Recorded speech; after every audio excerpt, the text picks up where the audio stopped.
Pandangan yang paling umum tentang kerasukan adalah suatu keadaan di mana seseorang didominasi atau dikuasai oleh roh atau entitas lain di luar dirinya. Hal itu seperti jin, setan, belis, roh gentayangan, dan lain-lain. Biasanya, orang yang kerasukan akan menunjukkan perilaku yang berbeda dari biasanya, seperti berbicara dengan suara atau bahasa yang berbeda, memiliki kekuatan fisik yang luar biasa, atau menunjukkan pengetahuan tentang hal-hal yang seharusnya tidak mereka ketahui. Dalam kata lain, mereka tak lagi dirinya. Jiwa mereka tidak lagi berada dalam raganya melainkan telah terganti dengan makhluk gaib yang merasukinya. Sehingga topik yang diceritakan saat seseorang kerasukan akan cenderung ngaco, sulit dipahami lawan bicara meskipun dilakukan oleh teman sendiri. Akan tetapi, biasanya temannya telah menyadari bahwa yang sedang dia ajak bicara kini bukan lagi temannya akan tetapi makhluk gaib. Fenomena ini banyak ditemukan dalam berbagai budaya dan agama di seluruh dunia, termasuk di Indonesia. Di kalangan mereka, kesurupan dianggap sebagai suatu bentuk gangguan spiritual baik spiritual agama maupun budaya. Cara pengobatannya pun menggunakan metode-metode spiritual atau keagamaan.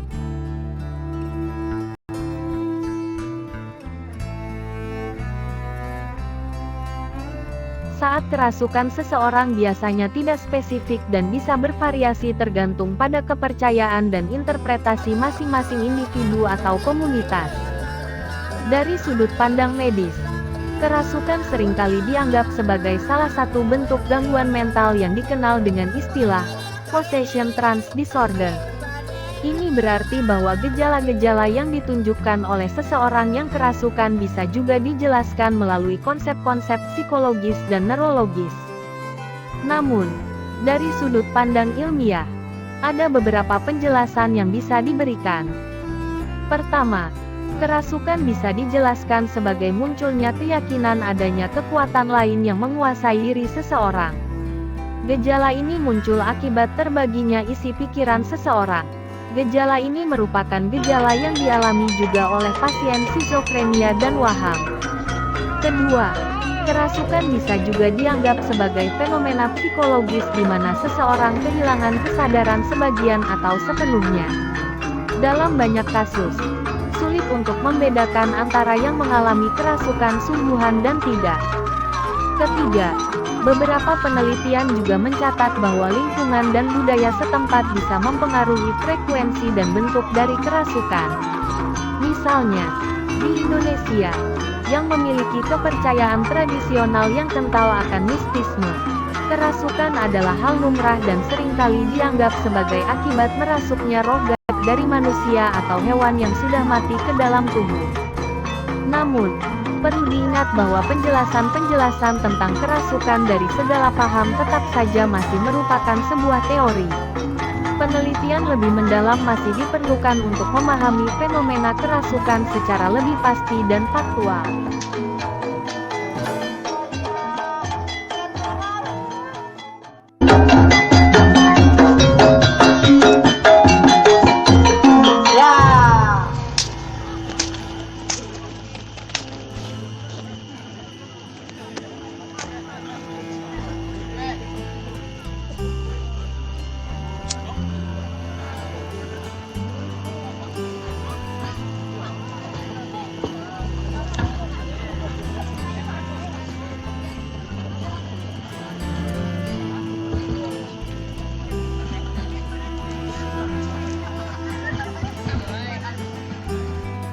Itulah peristiwa kerasukan yang sebagian besar terjadi pada manusia, yang semuanya merujuk pada keyakinan, kesadaran dan budaya yang dilakukan oleh manusia tersebut.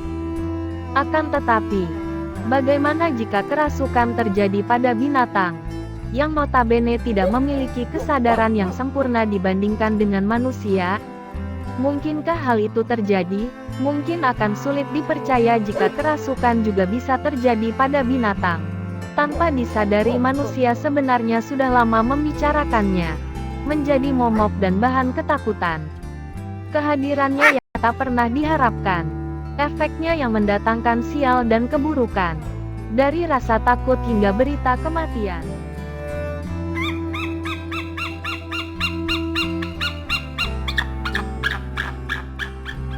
Meski tidak secara langsung menjawab pertanyaan tentang cerita binatang yang bisa kerasukan, namun ada beberapa kepercayaan populer yang mengatakan bahwa binatang seperti kucing, ayam dan anjing bisa melihat atau merasakan hal-hal gaib yang tidak bisa dilihat oleh manusia.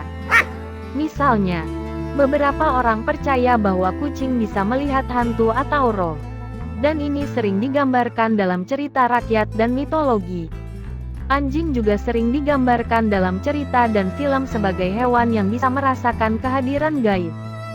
Namun, ini semua adalah bagian dari kepercayaan dan mitos, dan tentunya tidak ada bukti ilmiah yang mendukung klaim ini. Dari perspektif ilmiah, binatang memiliki indera yang lebih tajam dibanding manusia, seperti pendengaran dan penciuman, yang bisa membuat mereka merespons terhadap hal-hal yang tidak kita sadari.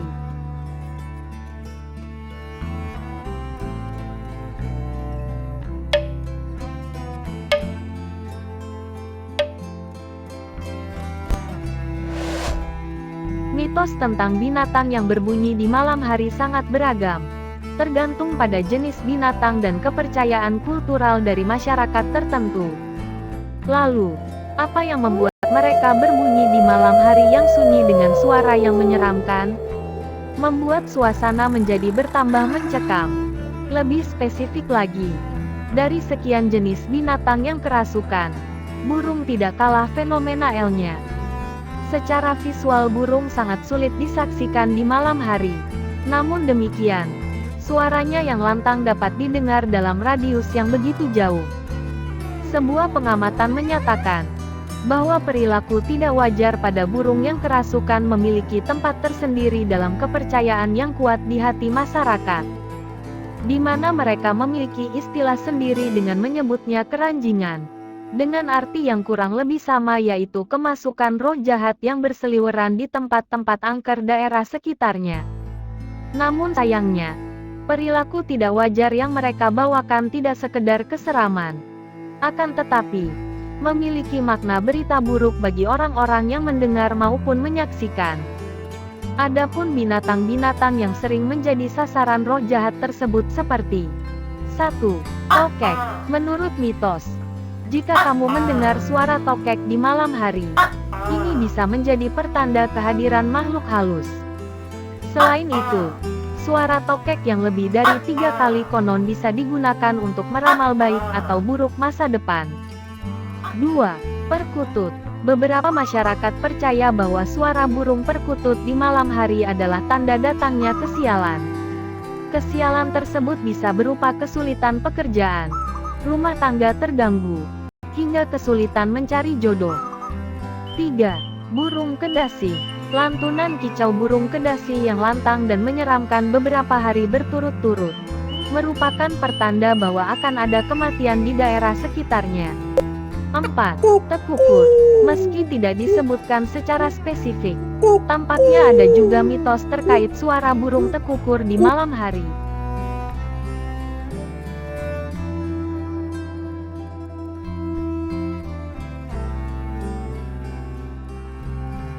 Fenomena ini tentu saja merupakan kepercayaan tradisional dan tidak memiliki dasar ilmiah yang kuat.